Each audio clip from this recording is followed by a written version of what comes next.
গোপালদা, কত টাকা হয়েছে দেখো তো। ভালোই হয়েছে, যা হয়েছে দুজনের আধা আধি। তুমি একবার ভেবে দেখো গোপালদা, আমাদের গ্রামের লোকে কত মূর্খ। সে আর বলতে, না হলে বলেছে কেন গ্রামের লোক? আমরা ঘোড়ার মাংস বলে ভাগাড়ের পচা মাংস খাওয়াচ্ছি, বুঝতেও পারছে না। এর আগে কেউ গ্রামে ঘোড়ার মাংস খায়নি, তাই জানেও না ঘোড়ার মাংস কেমন খেতে হয়।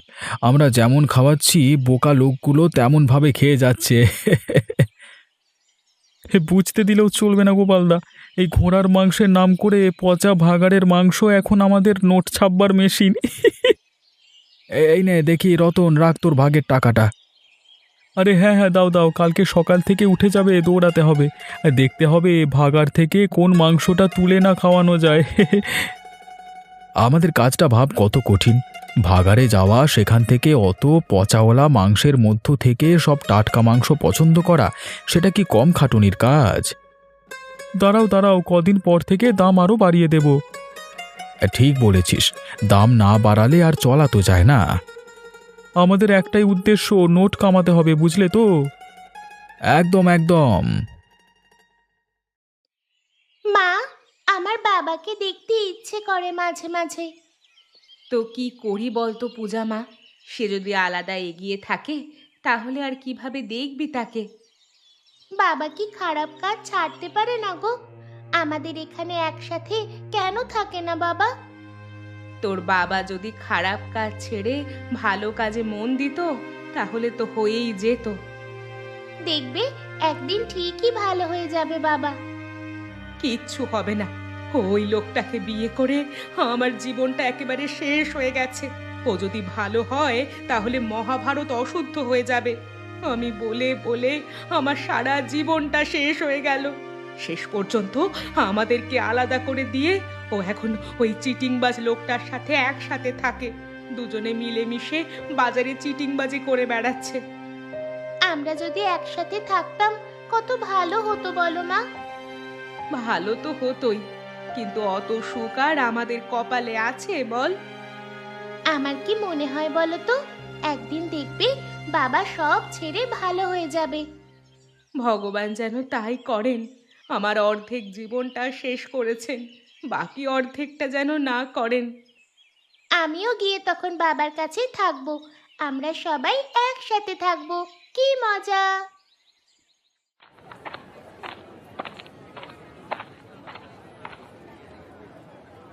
আরে রতন, শুনেছি তোমরা ঘোড়ার মাংসের দোকান দিয়েছো। এর আগে তো কোনোদিন এই মাংসের দোকান দেখিনি। সব কিছু তো একদিন নতুন শুরু হয় দাদা। তা তোমার কতটা মাংস নেওয়ার আছে? এতদিন আছি, আজই যে খগেনদা মাংস কিনতে এসেছে, কি ব্যাপার? তোমার তো এমনি এমনি কিছু হয় না, কিছু একটা কারণ থাকে, কিছু ধান্দা আছে নাকি? কেন, মাংস খেতে ইচ্ছে করে না নাকি? তোমার আবার কি হলো? এমনি ইচ্ছে হলো মাংস কেনবার কথা। শুনছিলাম অনেক দিন ঘোড়ার মাংসের কথা, খেয়ে দেখিনি কোনো দিন, তাই ভাবলাম আজ কিনে আনি, বেশি করে রান্না করে খেয়েই দেখি। বেশ করেছো বেশ করেছো, কত মাংস নেবে তুমি? একদিন তো খাচ্ছ, একটু বেশি করে নিয়ে যাও। আমি একা মানুষ খাবো, যতটা কম হয় দাও। আমাদের থেকে কম দামে মাংস আর গোটা গ্রামে কোথাও পাবে না দাদা। আর নিয়ে যাও, মন ভরে খেও। এই নাও ভাই তোমার মাংস। এই টাকাটা গুনে রতনদাকে দিয়ে দাও। এই নাও টাকা। তবে একটা কথা বলতেই হবে, তোমার ব্যবসাটাও দুজনে মিলে বেশ বুদ্ধি করেই ভালো করেছো। বুদ্ধি থাকলেই উপায় হয়, বুঝলে তো? ঠিক আছে, আমি তাহলে এখন চলি। হ্যাঁ,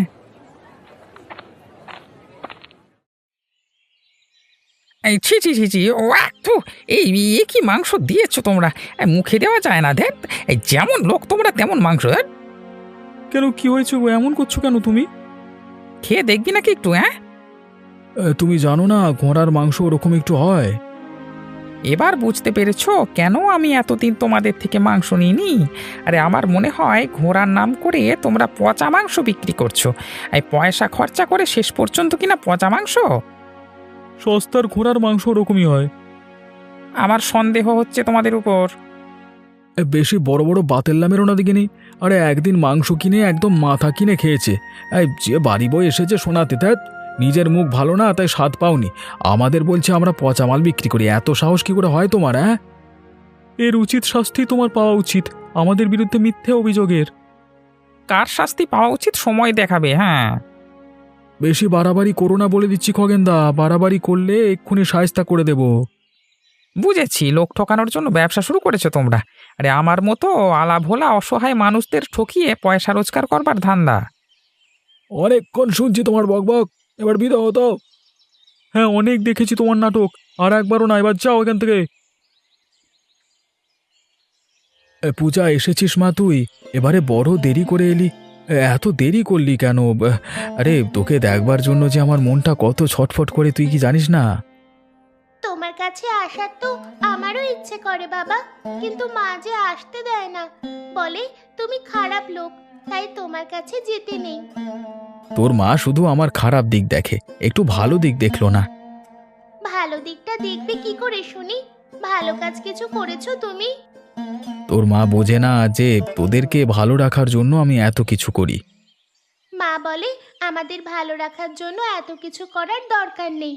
মা আর আমি দুজনে সৎ পথে ভালো থাকতে চাই, তোমার মতো খারাপ পথে ভালো থাকতে চাই না আমরা। দেখ, আমি যে পথে চলি সেই পথে পয়সা একটু বেশি আসে, পয়সা বেশি আসলে সুখে থাকা যায়।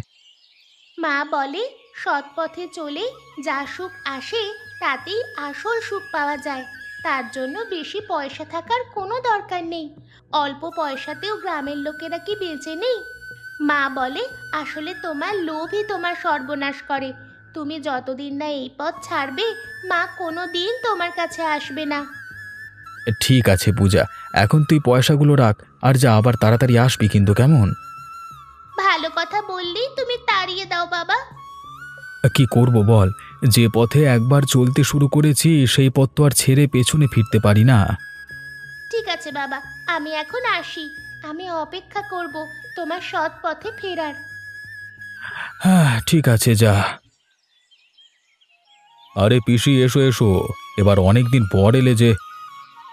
আমি যে তোর দূর সম্পর্কের পিসি, তাই বলে এত বছর পর মনে রেখেছিস যে এ ভাবতেও পারিনি। আর মনেও রেখেছি, আর এসেছো বলে খুশিও হয়েছে। দেখোই না এবার কি করি। এই খগেন, কোথায় গেলি রে বাপ? দৌড়ে এসে দেখে যা কে এসেছে, তাড়াতাড়ি আয়। কি হয়েছে বাবু, কিছু হয়েছে নাকি? আরে বুড়িমা এসেছেন, এতদিন পরে এলেন বুড়িমা, আমাদের কথা ভুলিয়ে গেছিলেন নাকি? খগেন, আজকে তোকে দৌড়ে বাজারে যেতে হবে। যাবই তো, এতদিন পর বুড়িমা এসেছে আর আমি বাজারে যাব না, তা কি কখনো হয়? আমি এক্ষুনি বাজারে যাচ্ছি। পিসিমাকে এমন কিছু খাওয়াতে হবে যেন পিসিমা সারা জীবন মনে রাখেন। এমন কি খাওয়াতে পারি আমরা পিসিমাকে? আমাদের মানে এখানের বিশেষ কিছু খাবার আছে নাকি ভেবে দেখ তো। আমরা গ্রামে গঞ্জে থাকি বাবু, বিশেষ কি আর পাওয়া যায় বলুন তো? আরে দিন দিন তোর বুদ্ধিটা মোটা হয়ে যাচ্ছে। আমাদের এখানে যে স্পেশাল ঘোড়ার মাংস বিক্রি হয় বলে শুনেছি, সেরকমটা তো আর কোনো জায়গাতে পাই না। না না বাবু, একদম ওই ঘোড়ার মাংস নয়, ও জিনিস আর আনা চলে না। কেন, কি হলোটা কি তোমার আবার? ওই ঘোড়ার মাংসে কি সমস্যা? সে আপনাকে বলতে পারবো না বাবু, ও শুধু ওটা নিলে সমস্যা হয়ে যাবে। কিছু সমস্যা হবে না, তুই ওটাই নিয়ে আসবি। তোদের এখানে যখন ভালো ঘোড়ার মাংস পাওয়া যায় আমি সেটাই খাবো, ওটা নিয়েই আয় বাবা তোরা। ঠিক আছে, আপনারা যখন বলছেন নিয়ে আসবো।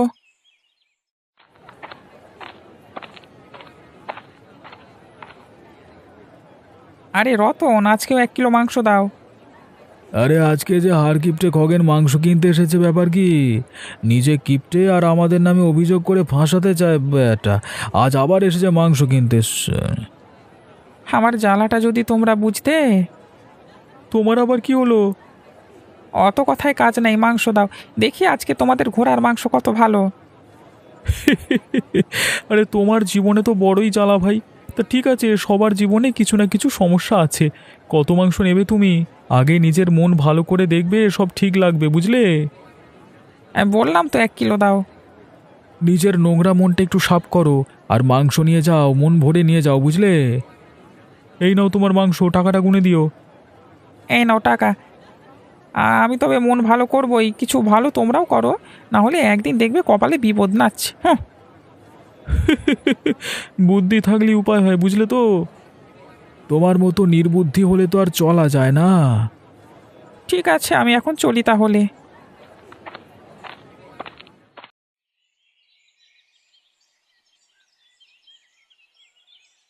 ছি ছি, এক থু থু, এ কি মাংস এনেছিস তুই অবিনাশ? একবার মুখে দিয়ে দেখ, তোরা আমাকে এভাবে অপমান করলি এলাম বলে। কেন, কি হয়েছে? আমি তো মাংস আনিনি, ঘোড়ার মাংস আনিয়েছি খগেনকে দিয়ে। সে তো গড়বড় করবার লোক নয়। একবার খেয়ে দেখ তুই আগে, ঘরে ডেকে এনে কি খেতে দিয়েছিস আমাকে। ইস, ছি ছি ছি, এ কি পচা মাংস তো।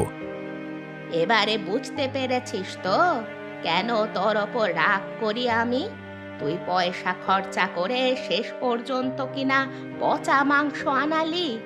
এটা ঘোড়ার মাংস নাকি ঘোড়ার ডিম নাকি ছাই? আরে না না, বুঝতে পারছো না, আমার একটা সন্দেহ হচ্ছে। কি সন্দেহ? মনে হচ্ছে ঘোড়ার মাংসের নাম করে ওরা পচা মাল বিক্রি করা শুরু করেছে। আজকাল রতন আর গোপাল দুজনে যোগ দিয়েছে একসাথে। কিন্তু ওরা তো হোটেলে মাংস যোগান দেয়। মনে হচ্ছে হোটেলে বেশি তেল মশলার রান্না, এই সমস্ত কিছু ধরা পড়ে না।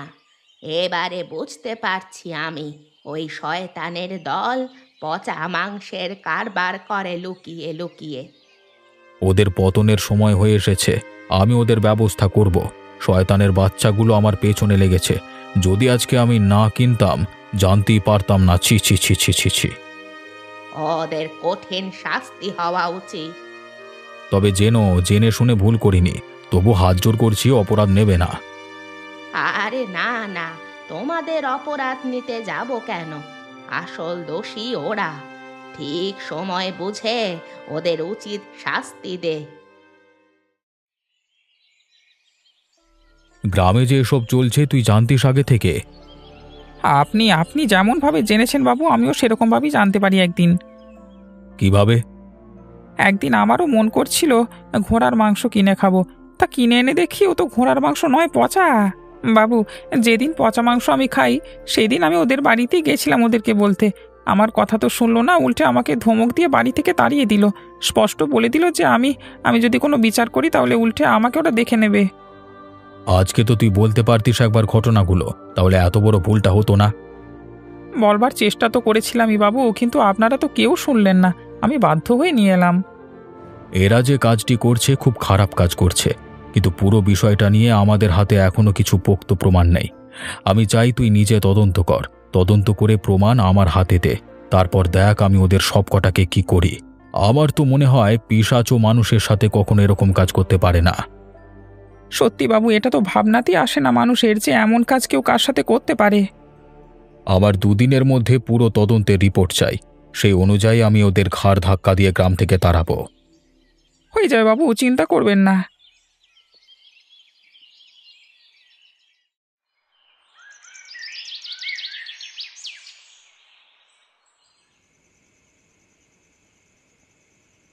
হ্যাঁ রে পূজা, এতগুলো টাকা কোথা থেকে এলো তোর কাছে? তুমি জানোই তো মা। তার মানে তুই আবার তোর বাপের সাথে দেখা করতে গিয়েছিলিস? কি করব বলো তো মা, বাবাকে না দেখলে আমার যে ভালো লাগে না। বাবার পাপের টাকা নিয়ে আসতে তোর লজ্জা করে না? বাবাকে আমি বলছিলাম সব কিছু ছেড়ে দেওয়ার কথা। কি বলছিল তোর বাপ শুনি? বাবা তোমার কথা জিজ্ঞেস করছিল বারবার করে। বলিসনি তোর মা যতদিন বেঁচে আছে ততদিন ওই পাপের টাকায় খাবে না? বাবা সে কথা জানে। জানো তো, এবার আমার একটা কথা মনে হলো বাবার সাথে কথা বলে। কি কথা? কথাটা হলো যে বাবা হয়তো নিজেও শুধরাতে চায়। অসম্ভব, এটা হতেই পারে না যে তোর বাবা শুধরাতে চাইবে। দেখো, একদিন ঠিক সৎ পথে ফিরে আসবে বাবা। সেই দিনটারই স্বপ্ন দেখ বসে বসে, আর আমিও দেখি সেই দিনটার স্বপ্ন। যত সব। ভগবানের ওপরে ভরসা রাখা ছাড়া আর আমাদের কি বা উপায় বলো? সেই ভরসাতেই তো তোকে নিয়ে বেঁচে আছি। দেখতে পাচ্ছ পলাশীদের কাণ্ড? তোমার কথায় যদি আমরা লুকিয়ে লুকিয়ে রাতের বেলায় পিছু না করতাম তো জানতেই পারতাম না গো। উফ, কি গন্ধ গো! একবার ধরা পড়ুক রতন বেটা, তারপর ওদের এই ভাগার থেকে মাংস তুলে নিয়ে গিয়ে ঘোড়ার মাংস বলে বেচা দেখাবো। কিন্তু ধরবে কখন? যখন মাংস নিয়ে রাস্তায় ফিরবে তখনই বেটাকে জাপটে ধরবো। খুব সাবধানে ধরতে হবে, দেখতে হবে যেন ফসকে না যায়। হ্যাঁ, আর ফসকে গেলেই একেবারে এরা গ্রাম থেকে ফারার হয়ে যাবে, তখন আর ফিরে আসবে না। আর তখন গ্রামে থাকলেও আমরা প্রমাণ করতে পারবো না। ওই দেখো, ওই দেখো, মালটা আসছে মাংস নিয়ে। প্রস্তুত থেকো। এই বেটা শয়তান, যাচ্ছিস কোথায়? অনেক দেখেছি বেটা তোর নাটক, আর নয়, এবার তোকে শেষ করে দেব আমরা। ছেড়ে দাও, ছেড়ে দাও, আমাকে ছেড়ে দাও। আরে আমাকে তোমরা এমনভাবে ধরো না, কোথায় নিয়ে যাচ্ছে ওই বাবা? দেখ এবার তোকে কোথায় নিয়ে যাই। নরকে যাওয়ার মতো কাজ করেছিস তোরা, নরকেই নিয়ে যাব তোদের। আমি ভাবতেই পারি না অবিনাশ, তুই এই গ্রামের মোড়ল, তারপরেও গ্রামে এভাবে অনাচার চলছে। কি করব বলো তো পিসিমা, এই সমস্ত বদমাইশ লোকেদের জ্বালায় তো আমি আর পেরে উঠি না। দেখ অবিনাশ, চুলগুলো তো আর এমনি এমনি পাকেনি আমার। গ্রামে ঢোকার সময়ই আমি সন্দেহ করেছিলাম কিছু না কিছু একটা গড়বড় চলছে গ্রামে। একবার শুধু আজকে ধরতে পারুক ওরা, তারপরে দেখো আমি কি করি শয়তানগুলোর সাথে। কি করেছিস ওদের ধরার জন্য? আমার ছেলে পলাশ আর নগেন দুজনে মিলে গেছে। শয়তান দুটোর পেছনে পেছনে নিশ্চয়ই রাতের বেলায় ওরা কিছু কাণ্ড ঘটায়। আজ কিছু ঘটাতে গেলেই ধরা পড়বে। ধরা পড়ার পরে এমন শাস্তি দিবি যেন এই কাজ করার আগে কেউ অন্তত দুবার ভাবে। যমরাজের কাছে যাওয়ার আগেই তো যম যাতনা ভোগ করাবো ওদের আমি। ভেবে দেখ একবার সাহসটা, শেষ পর্যন্ত কিনা পচা মাংস খাওয়াচ্ছে। বাবা, বাবা শুনে যাও। পাখি জালে পড়েছে বাবু, একবার এসে নিজের চোখে দেখে যান না। পিসিমা, পিসিমা বলেছিলাম না, পাখি আজকে ধরা পড়বেই। পড়েছে, এবার সব সমস্যার সমাধান হয়ে যাবে। আমি আসছি, তুমি বিশ্রাম করো। দেখিস যেন শাস্তিটা ভয়ানক হয়।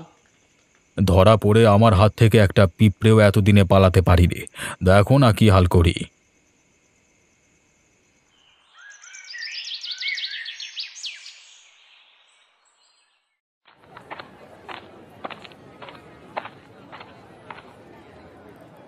কিরে, তোদের দোকান কেমন চলছে? মানে কি হয়েছে বাবু, এত লোক নিয়ে এসেছেন আমাদের দোকানে, মানে এত পরিমাণে ঘোড়ার মাংস তো বেচি না। আরে শয়তানের বাচ্চা, তোরা কি ভাবছিস আমরা মাংস কিনতে এসেছি? আমরা তোর দোকানের ঘোড়ার মাংস নিতে আসিনি, আমরা তোর শরীর থেকে মাংস খুলে নিতে এসেছি। এরা সবাই তোদেরকে মেরে গ্রাম ছাড়া করবে। লোককে পচা মাংস খাইয়ে চিটিংবাজি করে পয়সা রোজগার করা, আবার আমাকে অপমান করলি সেদিন, আবার অবিনাশ বাবুকে ওই ভাগাড়ের মাংস খাইয়ে দিলি। এই তোমরা সবাই দেখে মেরে ধুনে দাও তা। আমার সাথে রতন ছিল, সে ভাগাড় থেকে মাংস নেওয়ার সময় হাতে নাতে ধরা পড়েছে, তার সাক্ষীতেই তোর এই অবস্থা করতে এসেছি। বাবু, বাবু দয়া করুন, ভুল করে গেছে বাবু, আমাকে ক্ষমা করে দিন বাবু, আমি আর এমন করব না, দয়া করে মারবেন না আমাকে। গ্রাম থেকে তাড়িয়ে দাও তোমরা ওকে। এই তোকে যেন এই গ্রামে আর কখনো না দেখি। চলে যাবে, এটা প্রাণে বাঁচতে চাস তো? বাবু, বাবু ছেড়ে দিন, ওর ভুল হয়ে গেছে।